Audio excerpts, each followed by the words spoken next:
What's up ไอซ์มาแล้วจ้าเพื่อนๆเคยได้ยินคำว่าสวยสังหารไหมครับวันนี้ไอซ์จะพาไปดูเรื่องที่พีคที่สุดในวงการเคมีเรื่องของสีน้ำเงินที่เราเห็นในงานศิลปะสวยๆอย่างภาพคลื่นยักษ์ของญี่ปุ่นหรือชุดทหารเท่ๆรู้ไหมว่าเบื้องหลังความสวยนั้นมันคือญาติสนิทของยาพิษที่ร้ายแรงที่สุดในโลกอย่างไซยาไนด์ฟังไม่ผิดครับสีน้ำเงินกับไซยาไนด์มันเกิดมาจากหม้อต้มยาเดียวกันแถมจุดเริ่มต้นยังมาจากเลือดและความผิดพลาดของคนเพี้ยนๆอีกต่างหากเรื่องราวจะเป็นยังไงเดี๋ยวเล่าให้ฟังย้อนกลับไปปี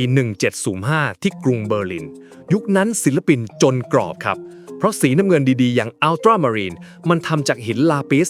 ราคาแพงกว่าทองคำอีกจิตรกรก็เลยต้องใช้สีเกรดต่ำวาดไปนานๆสีก็ซีดกลายเป็นสีเขียวบ้างเน่าบ้างน่าสงสารสุดๆตัดภาพมาที่ห้องแลบของโยฮันคอนราดดิปเปิลตาคนนี้วีรกรรมเพียบเป็นนักเล่นแร่แปรธาตุที่ชอบทดลองกับซากสัตว์จนเขาว่ากันว่าแกคือต้นแบบของดร.แฟรงเกนสไตน์ในนิยายเลยนะวันหนึ่งเพื่อนแกชื่อดิสบาร์กจะทำสีแดงจากแมลงแต่ดันงกหรือซวยไม่รู้ไปขอยืมสารโพแทสจากดิปเปิลแต่โพแทสถังนั้นดันเป็นของเหลือทิ้งที่เปื้อนเลือดสัตว์จากการทดลองยาอายุวัฒนะของดิปเปิลมาฮึบแทนที่จะได้สีแดงผสมไปผสมมาวันรุ่งขึ้นสารละลายดันตกตะกอนกลายเป็นสีน้ำเงินเข้มเฉยเลยและนั่นแหละครับคือการกำเนิดของพรัสซินบลูสีน้ำเงินสังเคราะห์สีแรกของโลกความลับมันอยู่ที่เลือดครับเลือดมีธาตุเหล็กเพราะเอาไปเผากับโพแทสที่ความร้อนสูงมันเกิดปฏิกิริยากลายเป็นสารพันธะไซยาไนด์จับตัวกับเหล็กกลายเป็นผลึกที่เสถียรมาก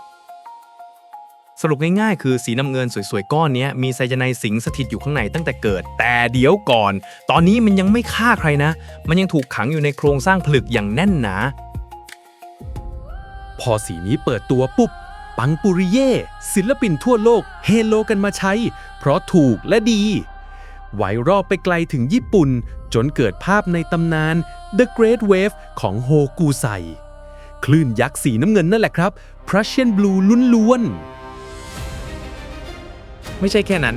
กองทัพรัสเซียหรือเยอรมันในปัจจุบันก็เอาสีนี้ไปย้อมชุดทหารให้ดูดุดันน่าเกรงขามประหยัดงบด้วยเพราะผลิตเองได้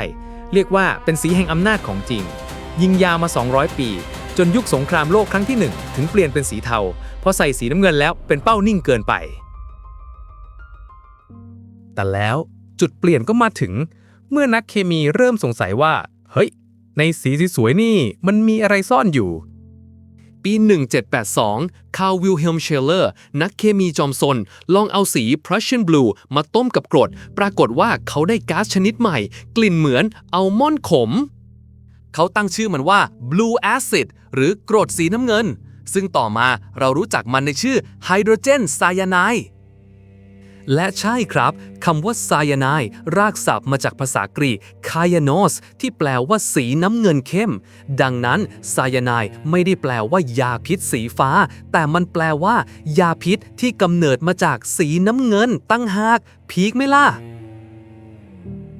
พูดถึงไซยาไนด์ต้องมีเรื่องนี้รัสปูตินพ่อมดแห่งรัสเซีย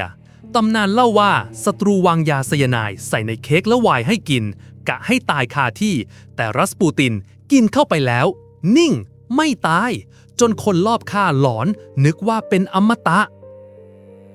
แต่ความจริงคือวิทยาศาสตร์ครับคนร้ายดันใส่ยาพิษในเค้กหวานเจี๊ยบและไวน์หวานน้ำตาลกลูโคสมันไปทำปฏิกิริยากับไซยาไนด์เปลี่ยนสภาพให้กลายเป็นสารที่มีพิษน้อยลง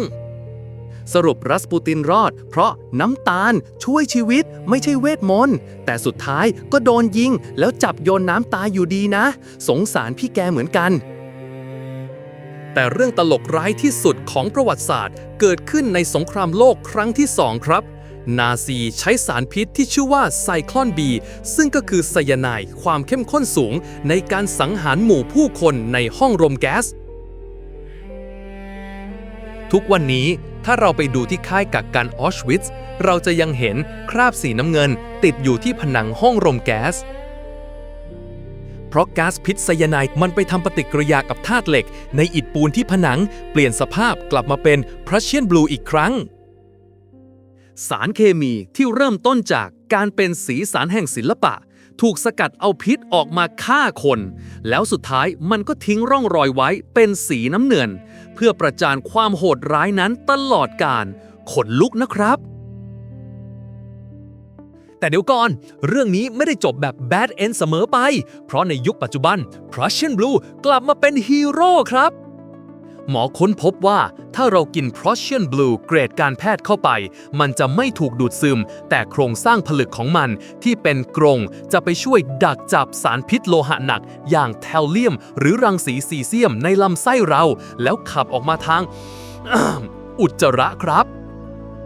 มันเลยกลายเป็นยาช่วยชีวิตคนจากเหตุการณ์กัมมันตรังสีรั่วไหลอย่างที่เชอร์โนบิลหรือฟุกุชิมะด้วยนะ เห็นไหมครับเพื่อนๆ จากหม้อต้มยาของนักเล่นแร่แปรธาตุสู่ภาพวาดระดับโลก อาวุธสงคราม และยารักษาชีวิต ทั้งหมดนี้คือเรื่องราวของสสารตัวเดียวกัน มันสอนให้เรารู้ว่า เคมีหรือเทคโนโลยีไม่ได้ดีหรือเลวครับ มันอยู่ที่ว่ามนุษย์อย่างเราจะเลือกใช้มันวาดภาพระบายสี หรือใช้มันทำลายล้างกันเอง